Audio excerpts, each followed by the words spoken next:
All right, buckle up. This courtroom session kicks off with a serious charge, murder on the table. But here's the twist. Before anyone talks guilt or innocence, the real battle is over evidence. Missing files, delayed discovery. This is where cases can quietly shift direction. So the question is, what's not being seen yet?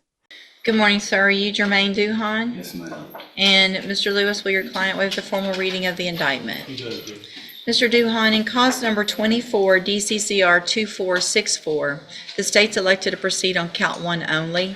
It alleges you committed the third-degree felony offense of obstruction or retaliation. This might sound routine, but it's actually huge. In criminal law, digital media can mean body cam footage, surveillance, forensic data, basically the difference between conviction and reasonable doubt. If even one key piece is missing, the defense can't fully prepare, and that's a big deal. Retaliation. And how do you plead to that charge? Guilty. Are you pleading guilty freely and voluntarily? Yes, ma'am. And are you pleading guilty because you actually did what they've charged you with? Yes, ma'am. I have here on the computer some documents that have your signature on them that the state has marked as exhibit number 1. And there it is, a reset granted. For viewers, this might feel like a delay, but in reality, this is strategy. More time means more investigation, more leverage, and sometimes better outcomes. But it also raises a question. Is the prosecution ready, or are they scrambling? Before you signed these, did you go over them with Mr. Lewis? Yes, ma'am. And do you fully understand them? Yes, ma'am. And do you understand, if I follow the agreement that you made with the district attorney, that you will be waiving or giving up any right to appeal? Yes, ma'am. Also, do you understand, if you're not a U.S. citizen, that a plea of guilty or no contest may result in your deportation, exclusion from admission to the country, or denial of naturalization under federal law? Yes, ma'am. State tenders number 1. No objection, Judge. It's admitted. Is there any evidence that Mr. Duhan is not competent? No, Judge. All right, sir, I'm going to find that you entered your plea of guilty freely and voluntarily. Find that you're mentally competent and you understand the nature and the consequences of your plea. Find sufficient evidence to find you guilty. And at this time, find you guilty of the third-degree felony offense of obstruction or retaliation.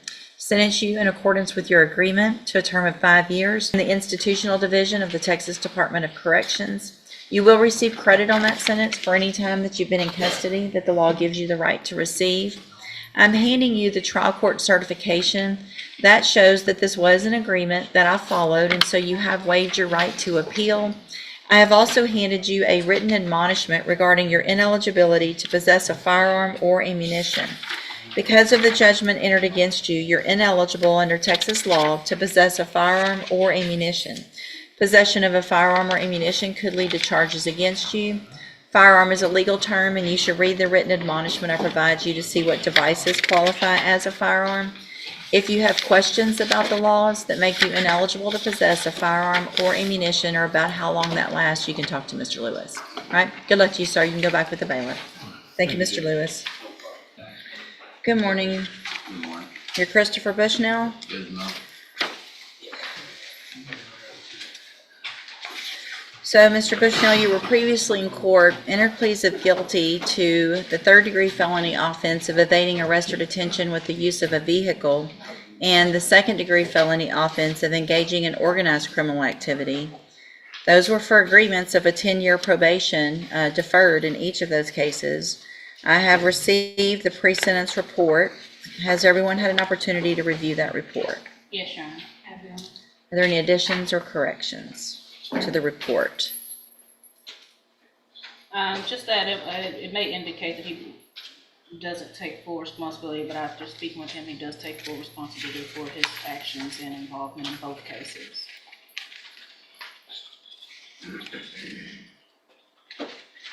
I've also reviewed jail incident reports. Have you both been given a copy of those? Yes, Your Honor. Now, watch the shift.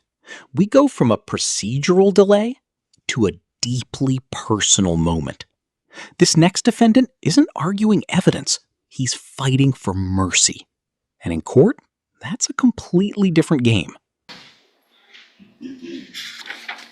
So you're 17 now, Yes, ma'am. I don't think he turns 18 until. December 26th. And Judge, if we need to go back and renegotiate an offer, obviously he's not even out of custody yet, and this is how he's acting. Well, and I'm, And I, Your Honor, obviously due to his age, I want him to have the opportunity to, get his life together, obviously not going into adulthood with felony convictions. I have preached to him the importance of following the rules and not. and you can't do it, can you?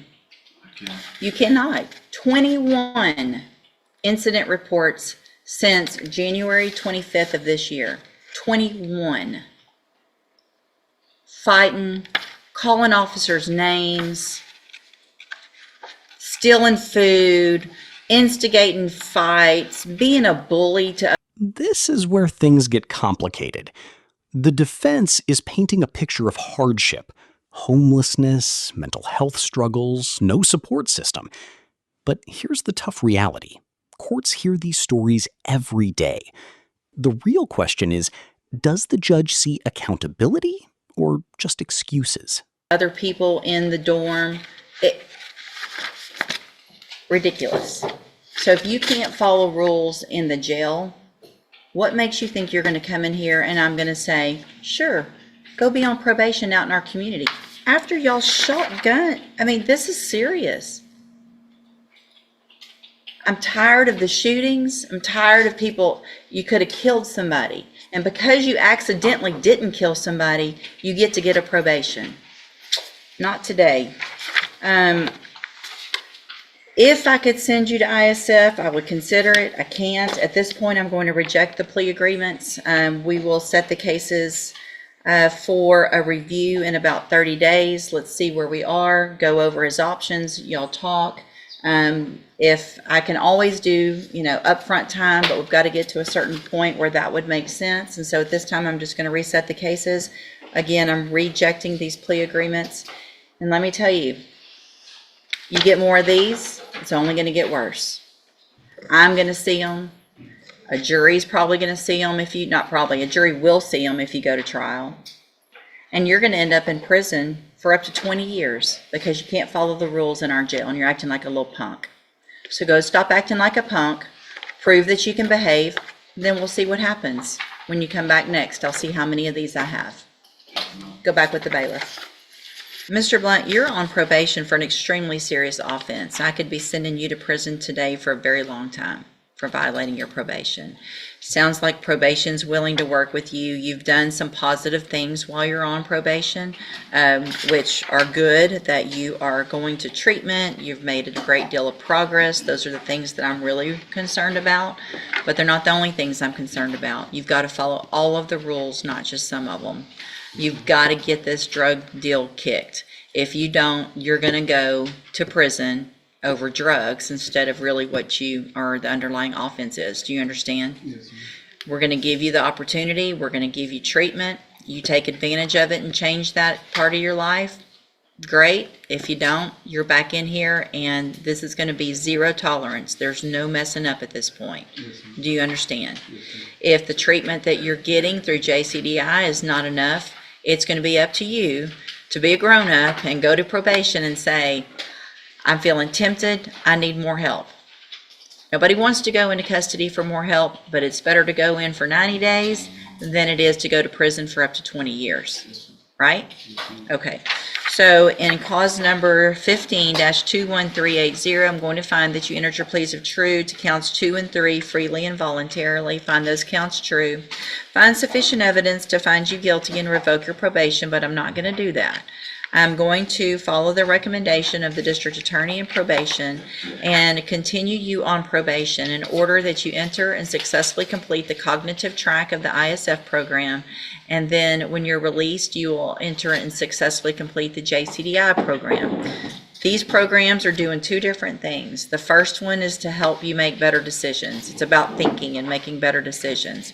The JCDI program is the drug intervention program to help you with what you need, hopefully, to stop using drugs. So you're going to have all the tools that you need to make these better decisions, and then it's going to be up to you.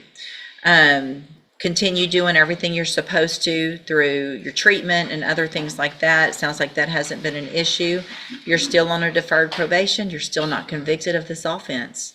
If you're back in here again, in all likelihood, you will be convicted and you will be going to prison for a very long time. Do you understand? Yes, ma'am. All right. Good luck to you, sir. Thank you, Your Honor. Thank you, Your Honor. Good morning, sir. You're Lawrence Marks. And in cause number 24, DCCR 1763, Mr. Marks is charged with aggravated assault with a deadly weapon. And what is the announcement? Judge, I made a new offer to Ms. Praza today after discussing the case with her. She is asking, and I'm not, and I agree, we're asking for a reset so they can discuss that offer and look at some evidence in the case, Judge. All right. That's fine with me.